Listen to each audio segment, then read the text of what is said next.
Good morning students. आज हम lesson number 3 के लघुत्रात्मक प्रश्न करेंगे। अति लघु प्रश्न हम इससे पहले वाले लेक्चर में कर चुके हैं। इसमें लघुत्रात्मक प्रश्न में फर्स्ट क्वेश्चन है आपका, बीमा की परिभाषा दीजिए। तो अपने बीमा वाले चैप्टर में बहुत सारे राइटर्स की परिभाषा दी हुई है। आप किसी भी एक राइटर की परिभाषा इसके आंसर में लिख सकते हैं। इसके बाद ये कह रहा है इंश्योरेंस तथा एश्योरेंस में अंतर बताइए।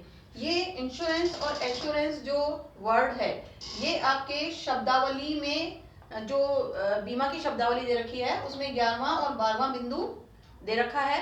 तो इन दोनों बिंदुओं को इस तरीके से सारणी बना करके ही आपको आंसर देना है। एक तरफ आप इंश्योरेंस लिख लेंगे, एक तरफ एश्योरेंस लिख लेंगे और इस तरीके से सारणी बना करके आपको इसका आंसर देना होगा। इसके बाद थर्ड है बीमा तथा जुए में अंतर कीजिए। तो ये भी हमको एक पूरे टॉपिक के रूप में दे रखा है। तो हम इसको जब भी बोर्ड के द्वारा कोई भी, चाहे वो 1 नंबर में हो, 2 नंबर में हो, 4 नंबर में हो, जब भी कोई आंसर अंतर के रूप में पूछा जाएगा तो हमको हमेशा सारणी बना करके ही आंसर देना है।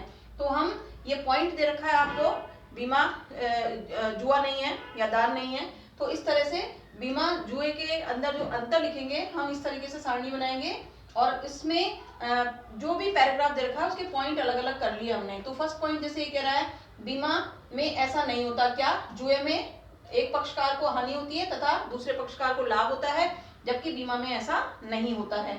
फिर सेकंड है बीमा हानि से बचने के लिए कराया जाता है, जबकि जुआ जो है वो मनोरंजन या लाभ के लिए खेला जाता है।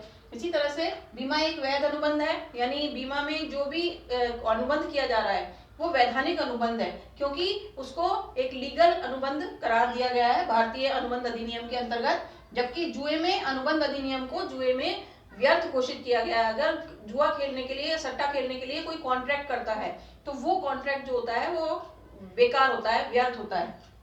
इसके बाद बीमा जनहित के लिए किया जाता है, यानी जनता की भलाई के लिए बीमा जो है वो किया जा रहा है, जबकि जुआ जो है वो उसमें कोई जनहित नहीं होता, यानी वो जनता की भलाई के लिए नहीं होता। इसके बाद नेक्स्ट है बीमा में भाग्य का महत्व नहीं है, यानी बीमा अगर आपने करवाया है तो जो पैसा आप इन्वेस्ट कर रहे हैं उसके बदले आपको सिक्योरिटी मिलेगी ही मिलेगी। जबकि जुए में भाग्य का बहुत ज्यादा महत्व होता है। आपने जुआ खेला, आप जीत भी सकते हो और हार भी सकते हो, तो इसलिए इसमें भाग्य का बहुत महत्व होता है। तो ये आपके 5 अंतर उस पैराग्राफ में से ही बना करके दिए गए हैं। जब भी इस तरीके का अंतर का कोई भी क्वेश्चन पूछा जाएगा तो भले ही वो किताब में अपने को पैराग्राफ के रूप में दे रखा हो, उसको अपन को डिफरेंस बना करके ही लिखना पड़ेगा हमेशा।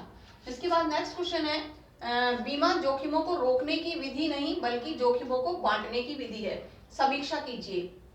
इसमें आपके बीमा के जो प्राथमिक उद्देश्य दे रखे हैं, प्राथमिक उद्देश्य या कार्य, इसमें थर्ड बिंदु जो दे रखा है उसका इसमें आंसर जो है पूरा पैराग्राफ इसमें आंसर आएगा, क्योंकि बीमा के प्राथमिक उद्देश्य या कार्य में ये जो टॉपिक है वो कवर करके दिया हुआ है कि बीमा जो है वो जोखिमों को रोक तो नहीं सकता, लेकिन उसको जो समान प्रकार के बीमा कराने वाले व्यक्ति हैं उनमें वो बांट सकता है। इसके बाद नेक्स्ट क्वेश्चन है बीमा के प्राथमिक उद्देश्यों का उल्लेख कीजिए। अब क्योंकि बीमा के प्राथमिक उद्देश्य या कार्य दिए हुए हैं, उसके 1 से लेके 5 बिंदुओं का इसमें वर्णन करना है। अब यहाँ वही वाली बात है जो मैंने पहले भी बताया कि बोर्ड के हिसाब से 1 नंबर, 2 नंबर, 4 नंबर या निबंधात्मक क्वेश्चन जो भी आता है उसके आधार पर उसमें पॉइंट्स पूछे जाते हैं। तो यहाँ हम 1 से 5 बिंदु उसमें दे रखे हैं टोटल, उन 5 बिंदुओं का इसमें वर्णन करेंगे। इसके बाद नेक्स्ट है फसल बीमा पर संक्षिप्त टिप्पणी लिखिए। तो हमारे अनेक प्रकार के जो बीमा दे रखे हैं पेज नंबर 104 पर, वो सारे बीमाओं में आपके फसल बीमा अलग से दे रखा है। वो फसल बीमा वाला जो पैराग्राफ है वो इस क्वेश्चन के आंसर में हम लिखेंगे। इसके बाद नेक्स्ट है क्वेश्चन नंबर 7, बीमा मानसिक शांति प्रदान करता है, टीका कीजिए, यानी टिप्पणी करनी है आपको कि बीमा मानसिक शांति किस प्रकार से प्रदान करता है।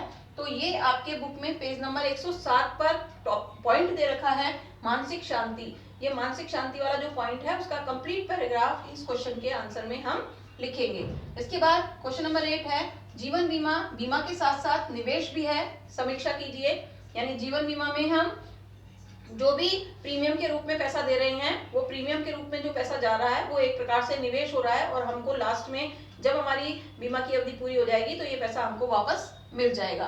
तो ये आपके पेज नंबर 102 पर जो जीवन बीमा वाला पैराग्राफ दे रखा है, ये जीवन बीमा वाला कंप्लीट पैराग्राफ आपको लिखना है आंसर में, और फिर इसको जो लास्ट करना है वो इस पंक्ति से ही करना है कि अतः जीवन बीमा, बीमा के साथ साथ निवेश भी है।